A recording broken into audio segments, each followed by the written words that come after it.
Bonjour tout le monde. Good morning, everyone. Welcome to the Bank of Canada and this morning's press conference about today's interest rate announcement. Comme d'habitude, le gouverneur Macklem prononcera une déclaration préliminaire et ensuite on va tourner aux vos questions. After his opening statement, Governor Macklem and Senior Deputy Governor Carolyn Rogers will be happy to take your questions. So, Governor, à vous la parole. Thank you, Paul, and good morning. I'm very pleased to be here with the Senior Deputy Governor, Carolyn Rogers, to discuss our policy decision. Today, we lowered the policy interest rate by 50 basis points. This is our fifth consecutive decrease since June and brings our policy rate to 3.25%. Monetary policy has worked to bring inflation back to the 2% target. Our policy focus is now keeping inflation close to target. Aujourd'hui, on a abaissé nos taux d'intérêt de 50 points de base. Cette cinquième baisse consécutive depuis juin fait passer le taux directeur à 3,25%. La politique monétaire a réussi à ramener l'inflation à la cible de 2%. Et on veut qu'elle reste près de la cible. Let me outline what we're seeing in the economy and how that played into our decision. In the United States, the economy continues to show broad-based strength, and inflation has been holding steady. The U.S. dollar has appreciated against most currencies, including the Canadian dollar. Canada's economy grew by 1% in the third quarter, which was slower than we expected. Recent data also suggests growth will be lower than projected in the final quarter of this year. Growth in the third quarter was pulled down by business investment, inventories, and exports. But consumer spending and housing activity both picked up as lower interest rates started to boost household spending. Canada's job market is still softening. Businesses have continued hiring, but the number of people looking for work has been increasing faster than the number of jobs. The unemployment rate rose to 6.8% in November. It has been especially hard for young people and newcomers to Canada to find work. A number of policy measures have been announced that will affect the outlook for growth and inflation in the months ahead. The most significant of these is reduced immigration targets, which suggest GDP growth next year will be lower than we forecast in October. The effects of lower population growth on inflation will likely be more muted because reduced immigration dampens both demand and supply in the economy. We'll have more to say on this when we release our next forecast in January. Other federal and provincial government policies, including a temporary GST break on some consumer products, one-time payments to individuals, and changes to mortgage rules, will likely affect the dynamics of household spending and inflation in the months ahead. Again, we'll have more to say on this in January. As always, we will look through the effects that are temporary and focus on underlying trends to guide our policy decisions. CPI inflation has been about 2% since the summer, and we expect it to be close to target on average over the next couple of years. We thought elevated shelter price inflation would continue to ease, and it has.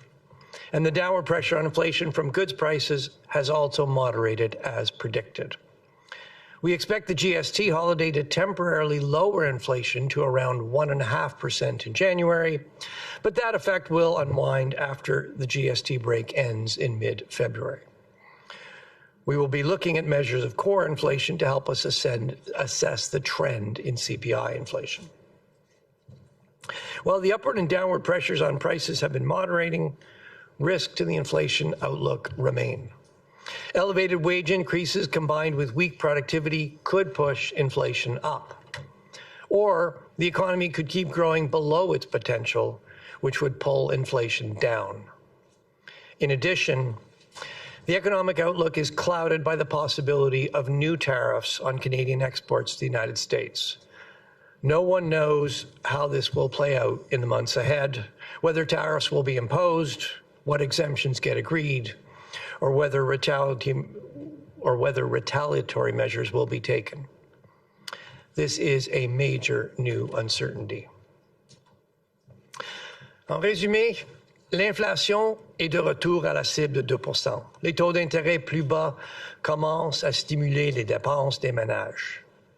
Mais l'économie reste en situation d'offre excédentaire et les perspectives de croissance semblent maintenant plus faibles que dans nos prévisions d'octobre. Étant donné que l'inflation est revenue à la cible, on a abaissé notre taux directeur de 50 points de base à nos 2 dernières décisions, parce que la politique monétaire n'a plus besoin d'être clairement restrictive. On veut que la croissance reprenne pour absorber les capacités inutilisées dans l'économie et pour garder l'inflation près de 2 %. Le conseil de direction a beaucoup abaissé le taux directeur depuis juin et les effets de ces baisses se feront sentir dans l'économie. À l'avenir, on va évaluer la nécessité de procéder d'autres baisses, une décision à la fois. En d'autres mots, puisque le taux directeur est maintenant beaucoup plus bas, on prévoit une approche plus graduelle de la politique monétaire si l'économie évolue généralement comme prévu. Nos décisions seront guidées par les nouvelles informations qu'on va recevoir et par notre évaluation des implications pour les perspectives d'inflation. To summarize, inflation is back to the 2% target, and lower interest rates are beginning to pass through to stronger spending by households. But the economy remains in excess supply, and the growth outlook now appears softer than we projected in October. With inflation back to target, we've cut the policy rate by 50 basis points at each of the last 2 decisions because monetary policy no longer needs to be clearly in restrictive territory. We want to see growth pick up to absorb the unused capacity in the economy and keep inflation close to 2%. The Governing Council has reduced the policy rate substantially since June, and those cuts will be working their way through the economy. Going forward, we will be evaluating the need for further reductions in the policy rate, one decision at a time. In other words, with the policy rate now substantially lower, we anticipate a more gradual approach to monetary policy if the economy evolves broadly as expected. Our decisions will be guided by incoming information and our assessment of the implications for the inflation outlook. The bank is committed to maintaining price stability for Canadians and keeping inflation close to the 2% target. With that, the Senior Deputy Governor and I would be pleased to take your questions. Okay, thank you, Governor. We will take questions first from the reporters who are here in Ottawa at the bank, and then we'll go to those who have joined us remotely. I'm going to ask everyone to please limit yourself to one question so we can get to every media outlet in the brief time we have together today. If I forget to do so, please state your name and affiliation. And I think we're all veterans here, but just in case, please remember to push the green button in front of you to activate your microphone, and then push it again to shut it off once you've done asking your question. Avant de poser une question, veuillez vous identifier si je ne l'ai pas fait, et comme toujours, libre à vous de poser vos questions dans la langue officielle de votre choix. So we're going to start here in Ottawa, and I'm going to go to Najoud Al-Malise from the Canadian Press, please. Hi, Governor. It appears that, It appears the government is ditching at least one of its fiscal guardrails. And last fall, you called those guardrails helpful. Do you find them leaving them? Do you find the government ditching them unhelpful? Well, Jude, look, I am a fan of the fiscal guardrails, but we're all going to get the fiscal update next Monday, and we'll read it with interest. I expect you will too. And between Monday and our next projection, which comes out January 28th or 9th, 29th, we will, whatever measures are in there, we'll take those on board. We'll build those into the projection. So, like, I'm not really going to. Let's see the whole fiscal update in its totality, and we'll do the assessment. We'll discuss it in January. Okay, next I'll go to Pramit Mukherjee from Thomson Reuters, please. Thanks, Paul. Good morning, Governor. the economy is not really in a very bad shape. It's not teetering. And the GST rebate, I mean, it can actually boost consumption. Then the cash handout from the federal government or the Ontario government also can do that. And inflation also most likely will be up because of base effect. So in such a scenario, don't you think a 50 basis point cut gives a signal that the economy is almost at the edge of recession? Look, if your question is, okay, 25, 50, why 50, why not 25? We discussed both options. And, as you indicated, the data since the last decision has been somewhat mixed. For every, there's negatives, there are also some positives. I mean, if you look at Q3 GDP, it came in at 1%, weaker than we were expecting, but consumption growth, housing picked up. You're starting to see lower interest rates pass through to household spending. The labor market continues to soften. The national accounts revisions, on the other hand, suggested GDP growth, or GDP level, has been stronger over the last 3 years. So, yes, there are some mixed signals in the data. And look, the Governing Council, we did chew through that. We did coalesce, though, around a 50 basis point cut, really for two reasons. First of all, the Council agreed we no longer need monetary policy that's clearly in restrictive territory. We did need restrictive monetary policy when we were getting inflation down. Inflation's been too high. We needed restrictive monetary policy to get inflation down. It's worked. Inflation's been around our 2% target since the summer. And against that background, the Governing Council agreed we no longer needed monetary policy that was clearly in restrictive territory. And then the second element is, when you look at all the data, it does tilt towards a softer economic outlook, a softer outlook for GDP growth than we published in October. As I said, Q3 growth has come out weaker than we expected. It looks like Q4 is going to be a bit weaker than we projected. Add in the fact that the government has lowered their immigration targets for next year. That's likely to pull GDP growth down next year, so we're not going to get it back. So you put that together, both of those factors really signaled that a 50 basis point cut made sense. Next, we're going to go to Paul Vieira from the Wall Street Journal, please. Good morning. How much of this half-point cut, or let me rephrase that, sorry. How much was the threat of President-elect Trump's 25% tariff? How big a role did that play in making a half-point cut? And perhaps the Bank of Canada wanted to take out some insurance in the event this happened before the January 29th decision? You saw in the press release, we did underline that the threat of new tariffs on Canadian exports, particularly at the level that's been suggested, that is a major new source of uncertainty. But the reality is, we don't know if those tariffs are going to be implemented. We don't know if exemptions are going to be agreed on some parts. We don't know what level of tariffs. We don't know if Canada will take retaliatory measures.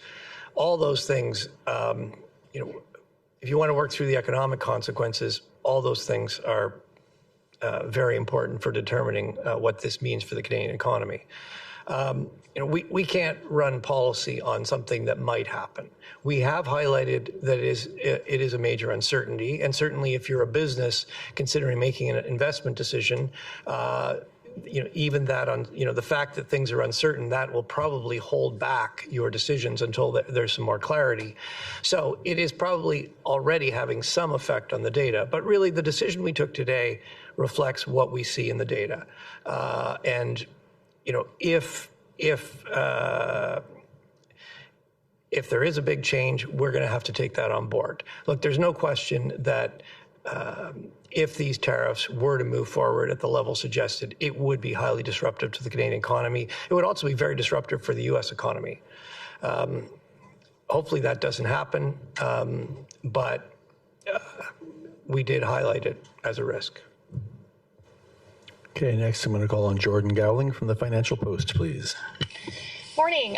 Former Bank of Canada Governor Stephen Poloz made some comments last week. He said that population growth has masked underlying weakness in the economy and that we're in a recession.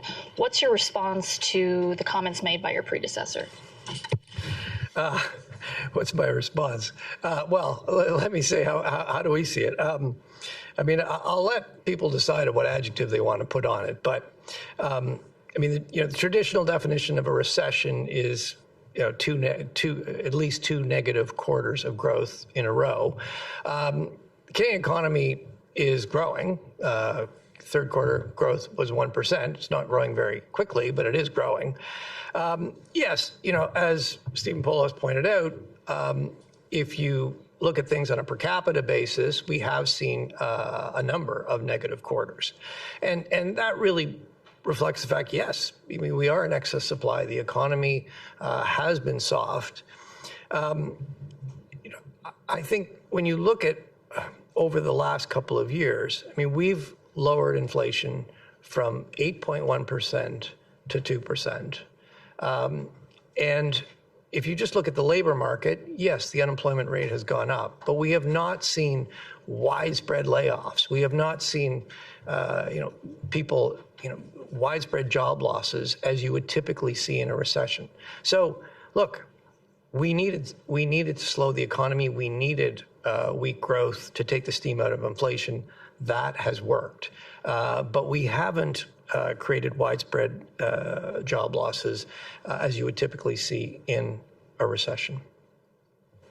Okay, I'm going to go to the other side of the room now to Randy Thantong-Knight from Bloomberg, please.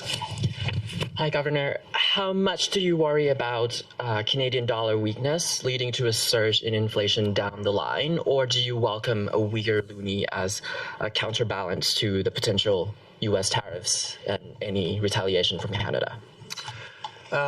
Well, I need to reminding everybody that we actually don't forecast the Canadian dollar. When we run our forecast, we take whatever the current level is, and we don't target the exchange rate. We target inflation, and in fact, the flexible exchange rate is a key part of the framework. It's what allows us to run monetary policy geared to the needs of the Canadian economy. So if you go back to the last monetary policy report in October, the Canadian dollar was sitting around 73 cents. This morning it's a little over, it's between 70.5 and 71 this morning. So yes, it is weaker, a little more than 2 cents weaker.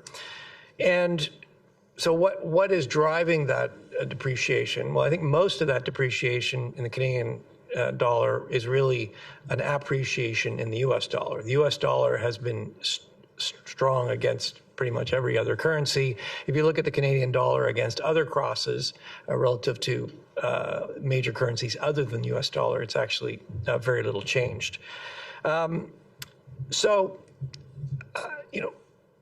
The fact that the Canadian dollar is weaker, as you said, that is actually one of the channels through which monetary policy works. A lower Canadian dollar makes Canadian exports more competitive in the U.S., and so that will add demand to the Canadian economy. It also makes imported goods more expensive, so that can also have some impact on inflation. So those are both things that we'll need to take into account in the conduct of monetary policy. Until recently, the Canadian dollar has actually been remarkably stable. We have seen some depreciation. That is something we'll have to factor in. All right, let's go to Mackenzie Gray from Global, please. Hi there. I guess this is for the Deputy Governor, but Governor, chime in if you'd like. There's been a lot of talk about housing from both of you guys and the impact of immigration on that. I know you'd say a little bit more about immigration later, but just broadly, what is the bank's view on how the immigration reduction targets will impact housing going forward? By now you know I answered the housing questions. Well, I figured that out a few times now, but... Yeah, so, I mean, what we've seen in housing recently is a pretty big uptick in activity, and it's come without a commensurate uptick in prices, so that's actually been quite good news. There's some mortgage rule changes to come, another 50 basis point cut, and we know housing is very sensitive to interest rates, so we do expect some more pickup. Whether the immigration, reduction in immigration will sort of act as a counterbalance to that, that's very possible. We'll have to keep an eye on it. But so far, an increase in activity without an increase in price is a good thing for the Canadian economy right now. Okay, I'll go to Greg Quinn from Market News, please. Hello, happy holidays. Returning to the R word here, you lay out the risks of growth has lagged your forecast. It's going to be slower because of the restrictions in immigration and the wild card of tariffs. In terms of what might happen next year, doesn't this return us to a potential scenario of a hard landing or a recession in Canada? Well, we don't have a full forecast for you. We will have an full updated forecast in January. But, and look, as I said in the opening statement, I expect the GDP forecast in October, GDP growth will be lower than what we forecast in October. Having said that, you can see in the Q3 data and in more recent indicators, consumer spending is picking up. Consumer spending was, grew 3.5% in the third quarter. Since then, we've reduced interest rates a further 100 basis points at the last two meetings.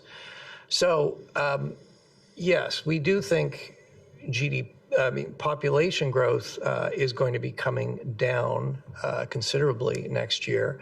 That will pull GDP growth down because there's going to be less new consumers, less new workers in the economy. At the same time, we are expecting per capita spending or per capita GDP growth to be recovering. So we're not expecting a recession. It does, with those two things going in opposite directions, you're not going to see growth really accelerating because population growth is going to be pulling it down. More per capita growth is going to be pulling it up. We'll see exactly, what the dynamics are, but we will continue, our baseline will continue to be the economy's growing. Okay, next we'll go to Mike Lukacher from CTV, please. There we go. Hi, thanks for taking our questions. I want to go back to the tariff question. I know you had said earlier, you can't run policy on something that might happen, but how differently and how drastically does that affect your forecast going forward with that hanging over you? Because that is certainly a factor that I think a lot of people are thinking about. Look, as I said before, if tariffs were imposed at the levels that have been suggested, it would be very disruptive to the Canadian economy. Working through the effects is going to depend a lot on exactly what the tariffs are on, whether there are exemptions, whether there's retaliation. We are, of course, doing some analysis to see what those effects could look like. And in fact, if you want a reference point, if you go back to, I think it's the July 2019 monetary policy report, we actually have an extended appendix where we looked at, actually, interestingly, a 25% increase in tariffs. It wasn't exactly what's been proposed because it was across everybody, not just Canada. And what you see there is, yes, it has a major impact on GDP growth in Canada. So yes, we are dusting that off. We are looking at different scenarios. And if those things happen, certainly they will have a big impact on the Canadian economy, and we'll have to, it will have a dramatic effect on our forecast, and we'll have to, as a governing council, consider what that means for monetary policy. As I said, let's hope that does not happen. But what we're doing is we're doing some analysis to get prepared for that possibility. I think that's all we can do. Unfortunately, monetary policy can't eliminate that uncertainty. We can hopefully be some, with inflation back to 2%, with interest rates now substantially lower, hopefully we can play a role of providing some stability, but we can't eliminate that. Okay, we'll go to Kevin Carmichael from The Logic, please. A question about business investment. You noted that consumption seems to be finding new life, but business investment still seems dead. Do you think you've lowered the cost of capital enough to encourage some investment, or do you anticipate that that stall to continue? Look, Kevin, as I said, we don't have a revised forecast. If you go back to the forecast we had in October, the typical sequencing is household spending picks up first. The combination of stronger demand and lower interest rates starts to, next you start to see investment pick up. The fact that right now we're starting to see some pickup in consumption, you would expect to see a lag to investment. As I highlighted earlier, the uncertainty resulting from the threat of new U.S. tariffs is probably going to weigh on, it's going to be difficult for businesses to take decisions against that background. So, we'll have to look at what we'll be doing surveys. We will be able to get hopefully a better fix by the time we get to January. But yes, I think there is a risk that investment is weaker. Okay, we got one more question here in the room, and it is from Mark Rendell of the Globe and Mail. Thank you for taking the question. So in the October statement, you said we expect to reduce the policy rate further if everything comes in line. You've changed that. You've removed the statement saying we expect further cuts. You're also now talking about moving to a more gradual approach to monetary policy. Are you expecting to cut rates further? And how should we be thinking about this shift in language to discuss a more gradual approach to monetary policy? So what's next? Well, let's just start with the president for a minute. The last two decisions we've cut by 50 basis points. And as I highlighted earlier, really what, central to that was inflation. With inflation now back to 2%, the Governing Council agreed that monetary policy no longer needed to be clearly restrictive. So if you go back to June, we have now cut our policy rate by a total of 175 basis points, bringing it from 5% down to 3.25%. That's a lot. That's substantial. And those cuts will be working their way through the economy. So going forward, what do I expect? Going forward, I expect the Governing Council will be considering further reductions in the policy rate. But as I said, with the policy rate now a lot lower, if the economy evolves broadly as we're expecting, I anticipate we'll be taking a more gradual approach. So what does a more gradual approach mean? Well, we've just cut by 50 basis points at the last two meetings. So more gradual is more gradual than that. That is obviously a pretty wide zone. That's deliberate. We're going to take our decisions one meeting at a time based on the best available information and our assessment of its implications for monetary policy. Okay, that is it for In the Room. We're going to go to those reporters who have joined us online. I'll just remind you folks, please, to come off mute only to ask your question, then go back on mute as soon as you've finished. That way everyone will be able to hear the response. And I'm going to call first on Alicia Sikirska from Yahoo Finance. Thank you for taking our questions. I just wanted to follow up on Mark's question. Given Canadians should expect a more gradual approach to policy easing, should they be prepared for a pause? I mean, what's your message to them going forward as they plan their lives, continue to renew mortgages, et cetera? You know, I don't really have much more to add on the previous answer. We've lowered interest rates substantially.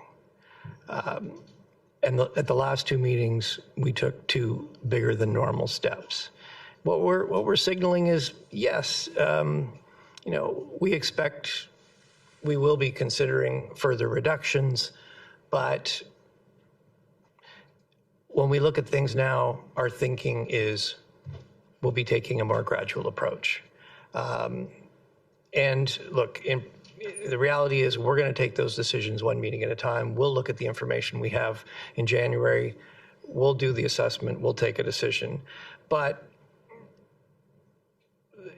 the idea here is we're trying to share how we see things, what our thinking is, what is our mindset going forward.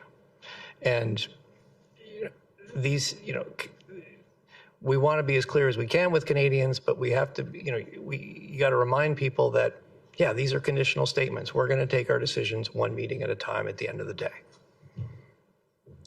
Okay, next we'll go to Max Sato from Mace News. Go ahead, please, Max. Thank you, Paul. Good morning, Governor and Deputy Governor. My question is about the appropriate inflation target. It's for both of you. First, Senior Deputy Governor Rogers, during your fireside chat in Toronto, you mentioned that it's a good time to review the target, and you mentioned other things like outreach and internal research. So what are the Canadians telling you about how they feel about the target, and how is the internal research going? And for Governor Macklem, you often asked whether the bank should adopt the higher inflation target. And in one of your comments in Parliament a few months ago, you made a point saying, what's the point of having a target if you can't keep it?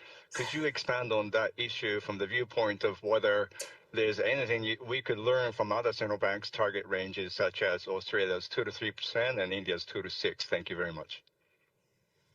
Let me go first. All right, Tony, that's a wide-ranging question.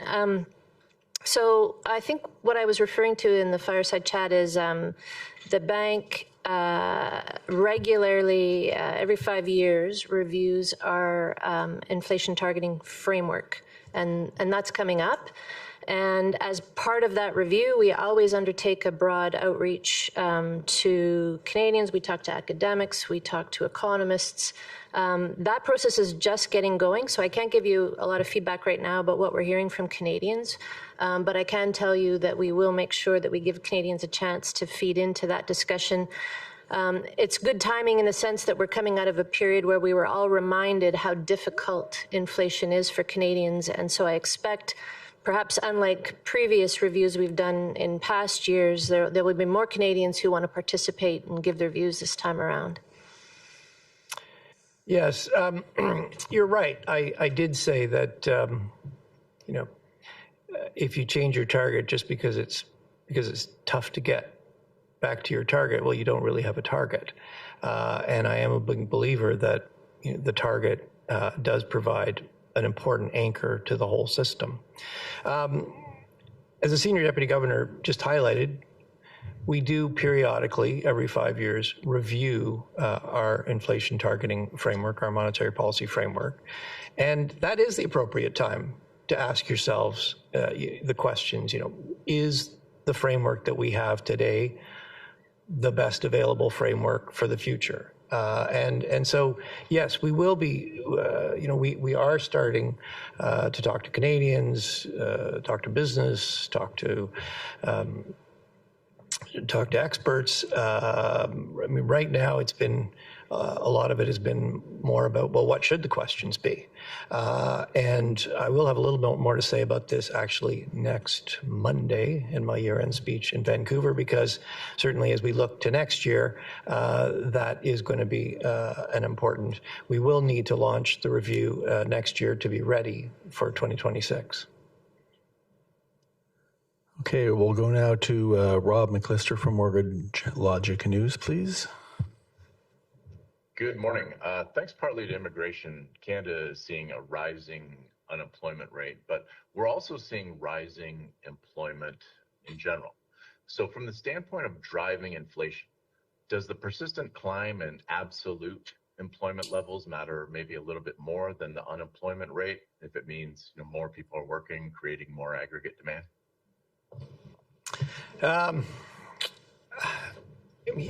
I guess the way I would respond is you're right that you can't summarize the health of the labor market with one number.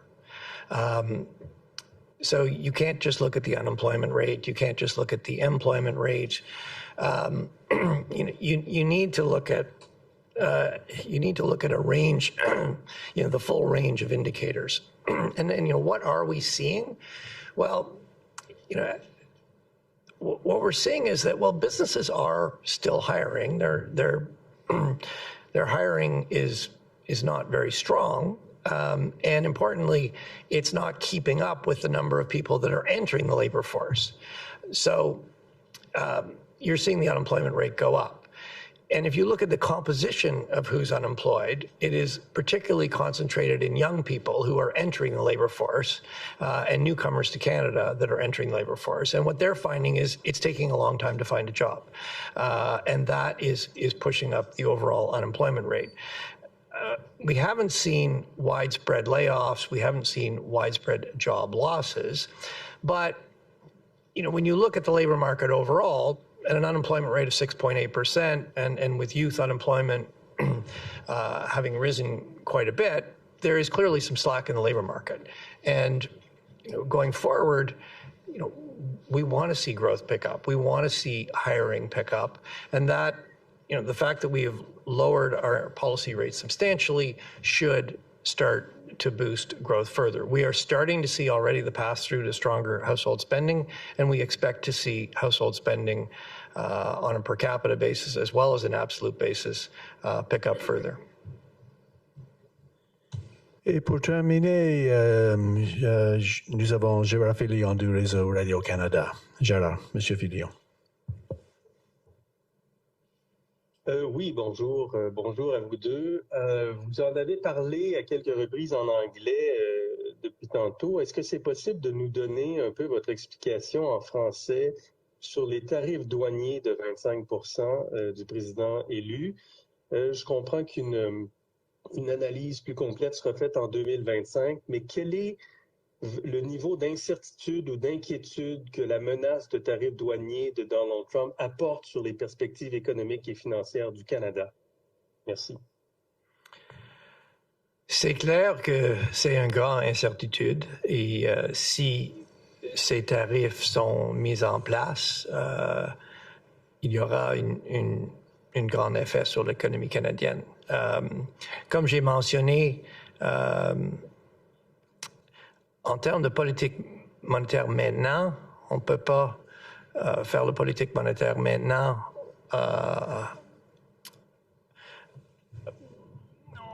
On ne peut pas ajuster la politique monétaire maintenant pour quelque chose qui peut arriver.